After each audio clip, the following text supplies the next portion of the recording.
2016 has finished, actually almost a month ago.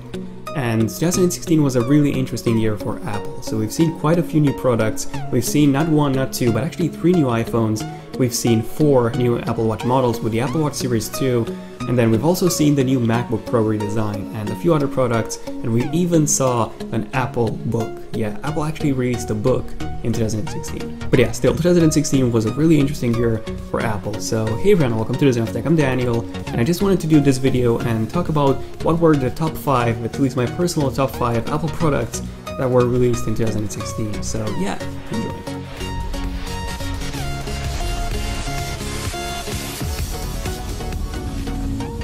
So coming in at number 5, we have the Apple Watch Series 2 and also the Apple Watch Nike Plus Edition, because we've actually had quite a few Apple Watch models in 2016. So the original Apple Watch that was unveiled in September 2014 was finally removed completely in 2016. And in 2016 we've actually seen not 1, not 2, not 3, but actually 4 new Apple Watch models. So the first model was called the Apple Watch Series 1. So this was basically the replacement for the original Apple Watch. And this one looked identical to the Apple Watch. The only difference was that this one actually had a dual-core processor, the Apple Watch P1 processor, actually the Apple P1 processor. But yeah, besides being faster, there were no differences between the Apple Watch Series 1 and the original Apple Watch. And Apple has also revealed the Apple Watch Series 2. So this is basically the Apple Watch 2. This is the biggest change since the original Apple Watch. So this one came with an even faster processor than the Series 1. It also came with a twice as bright display than the first generation, and the display can actually go up to 1000 nits of brightness. That's basically double the amount on the new MacBook Pros, the new 2016 MacBook Pros, and it's almost 3 times the amount on the old MacBook Pros. So yeah, really impressive. It also comes with a GPS, and now if you go running, you don't really need to take your iPhone with you. And then finally, the biggest change is in terms of water resistance. So water resistance has been increased from 1.5 meters to 50 meters, so that's a massive improvement. Finally, the Apple Watch Series 2 is now swim-proof, so you can actually go swimming with the Apple Watch. You can now take a shower with the Apple Watch. We even have swim workouts now, so you can actually track your progress while swimming. And then I said that there were 2 more models, so the next one is the Apple Watch Edition. Now, unfortunately, the gold Apple Watch, the previous edition, was actually removed, so no more gold Apple Watch. This one was actually replaced by a ceramic Apple Watch, which is still called the Apple Watch Edition. However, it's much cheaper. And then the 4th model was the Apple Watch Nike Plus Edition. So this is basically exactly the same as the Apple Watch Series 2, the aluminum model. The only difference, so it still comes with a GPS, brighter display, and water resistance. However, the only difference is that this one actually comes with a unique band designed by Nike, and it also comes with some unique new watch faces. An interesting thing here is that this one actually has the exact same price as the regular Apple Watch Series 2 aluminum, so there's no actual reason to not get this one over the other one, because this one actually comes with a unique band and some more watch faces. So here we go, the Apple Watch definitely deserves a number 5 in this list. Now, this is the reason why I've included in this list, because, well, GPS, this is a pretty big improvement. And then the second one, at least in my opinion, is the 50 meter water resistance. So pretty big improvements when it comes to the Apple Watch, especially the Apple Watch Series 2. Now, the reason why it's at number 5 and not at number 4 or even 1 is because, well, 1, it's actually more expensive. So the Series 2 is more expensive than the Series 1. Which is more expensive than the Series 0 or the original Apple Watch, at least in the UK because of Brexit currency adjustments, but it also lacks a new design. So basically looks identical to the original Apple Watch, but it's also thicker, so it's actually thicker by 1mm, and you won't actually notice a difference unless you actually look at those 2 Apple Watches up close. So yeah, number 5, the Apple Watch. In case you want to know more about the Apple Watch Series 2, I actually did a separate in-depth video just on that in case you want to check it out. Now, coming in at number 4, we have the brand new iPad Pro.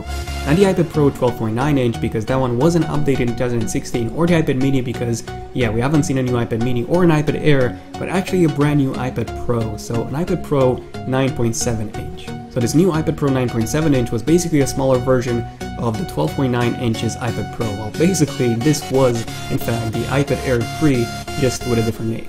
So it basically had the exact same design as the iPad Air 2, however it came with a much faster processor now, the Apple A9X chip, which is simply just ridiculously powerful. But by the way, the Apple A10 chip that's inside the iPhone 7 is actually slightly more powerful than the Apple A9X. But yeah, the Apple A9X inside the iPad Pro is almost as powerful as a MacBook Air, more powerful than a 12-inch MacBook, and really close when it comes to the performance of a 15-inch 2013 MacBook Pro with a quad-core i7 Haswell processor. The iPad Pro 9.7, just like the larger iPad, the 12.9-inch version, also came with Apple Pencil support. It also came with 4 speakers instead of 2, so basically 2 speakers on each side, just like on the iPad Pro 12.9 inch, and then it also came with a pretty unique new feature, a true tone display. So this basically adjusts automatically its temperature based on the temperature, the lighting conditions in your room. And since then, Apple hasn't released any devices that support a true tone display, so the iPad Pro 9.7 is the only device, the only Apple device that has this feature. The new 9.7 inch iPad Pro also features support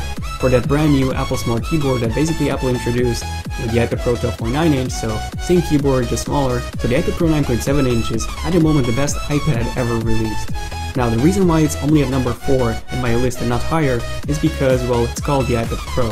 This is the iPad Air 3, it's called the iPad Pro, and because it's called the iPad Pro, Apple actually charges more. It's more expensive than the iPad Air 2 or what the iPad Air 3, so to say, would have been priced at. Next up at number 3 we have the iPhone 7, well, not a regular iPhone 7, but the iPhone 7 Plus. So even though the design of the iPhone 7 was pretty much unchanged from the iPhone 6s and even the iPhone 6 back in 2014, the iPhone 7 did come, in fact, with some pretty big changes. So the main design change was actually the two new colors, matte black and jet black. And in case you want to know more about these two, jet black and matte black, and also how they hold up in time, I actually did a separate video and even a scratch comparison of the matte black iPhone 7 and the jet black iPhone 7 after a few months of use. But yeah, my personal iPhone is this one, so the iPhone 7 Plus in matte black, and I simply love this phone. The headphone jack was indeed removed, which did cause quite a lot of controversy. However, we did get quite a ton of improvements. So massive performance improvements with the Apple A10 processor, also 3GB of RAM on the iPhone 7 Plus, which was a first on the iPhone, a DCI-P3 display just like on the 5K Retina iMac, so much more vibrant colors,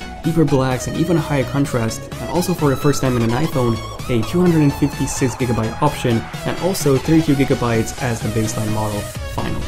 Also, for the first time in an iPhone, the iPhone 7 was finally water resistant, up to 1 meter of water, up to 30 minutes, so that was pretty impressive for a phone, and a lot of users actually did, like, they actually dropped this in a lake or even really deep pools, and the iPhone 7 was fine, and in some cases even after a few days of being completely submerged in deep water. And then we also got some pretty big camera improvements, especially on the iPhone 7 Plus with this dual camera module, which basically allows you to zoom twice, optical zoom basically, without losing any quality. And you can also take those really nice, really impressive depth of field shots. Other changes include those dual stereo speakers. The physical home button was removed, so it's now a full force touch home button, just like on the new MacBook Pro's trackpads. The battery life was improved as well, so overall we got a lot of changes with the iPhone 7. I'm not going to cover everything in this video, but yeah, the iPhone 7 came with a ton of changes. Now the iPhone 7 was great, however the iPhone 7 Plus was the star of the show this year, so to say, especially with that dual camera module that I talked about before, and also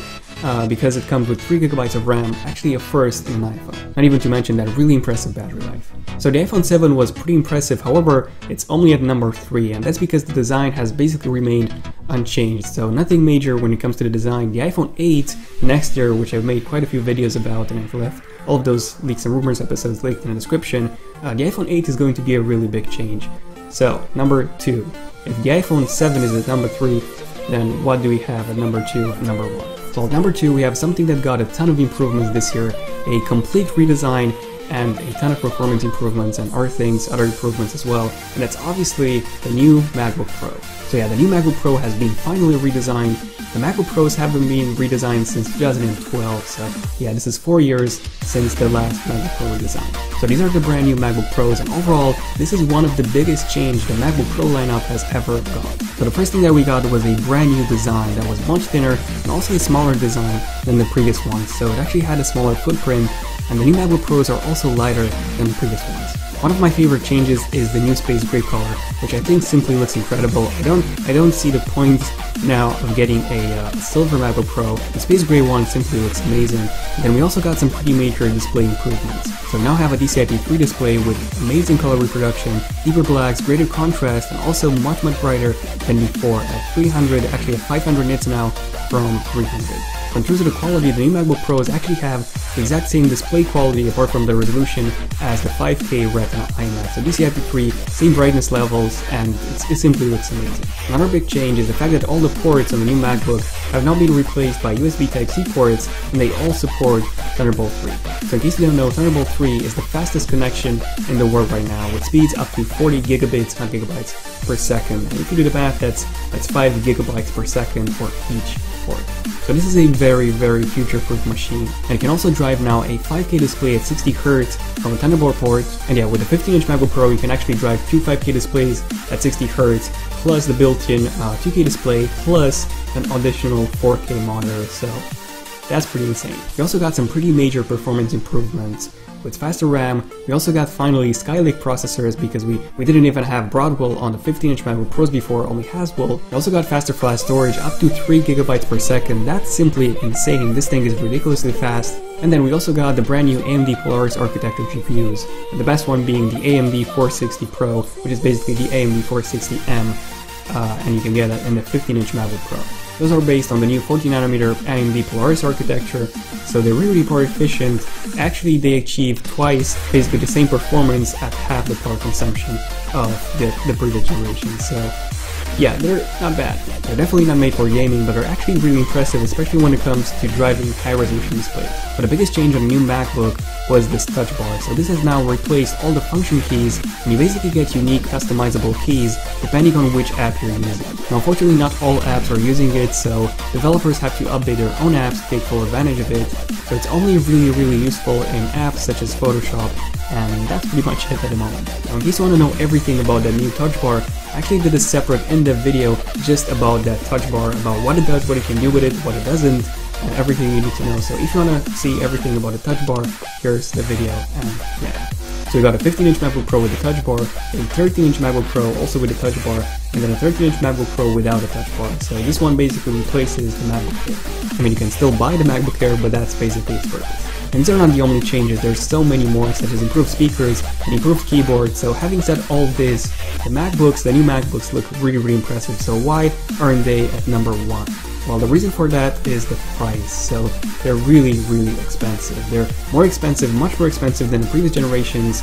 And yeah, basically the non-touch bar MacBook Pro 13-inch is more expensive, much more expensive than the previous model, which Apple actually kept at the same price. And then the touch bar MacBook Pros are more expensive, and yeah, basically a maxed out 15-inch MacBook Pro with a touch bar is more than £4,000, which is simply ridiculous. I mean, it's basically the price as a car. You can buy a used car or a decent car with the money. So yeah, and also in terms of the performance, it's powerful, but it's not powerful enough for the pros, especially when it comes to the GPU. And yeah, there's so many things that I want to say about a new MacBook, so I'll have a separate video about that. But yeah, the battery is also an issue.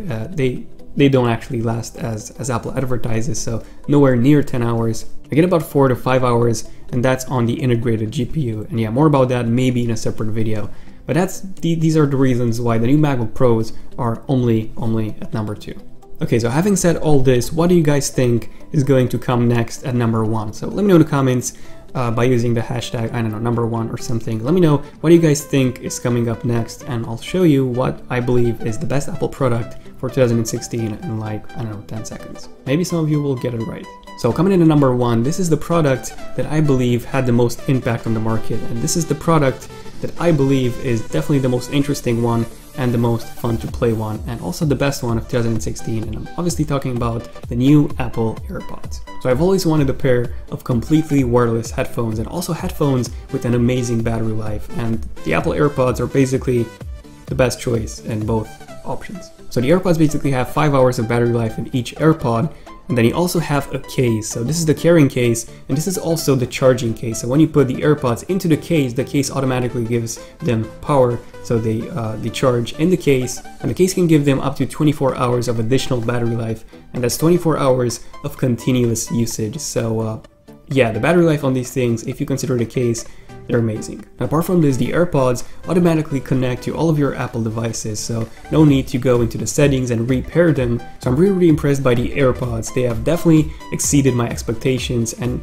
in case you want to know more about the AirPods, I've done a really in-depth video just on that. In that video I actually answered all of your questions that you had for me on Twitter and everything I could think of regarding the AirPods. I think that video is like 22 minutes, 25 minutes, it's really long and in-depth. So if you want to know everything about the AirPods, definitely check out my in-depth review here. But yeah, there you go, these were my top 5 Apple products of 2016. So let me know in the comments what were your top 5 Apple products of 2016. If you have enjoyed this video,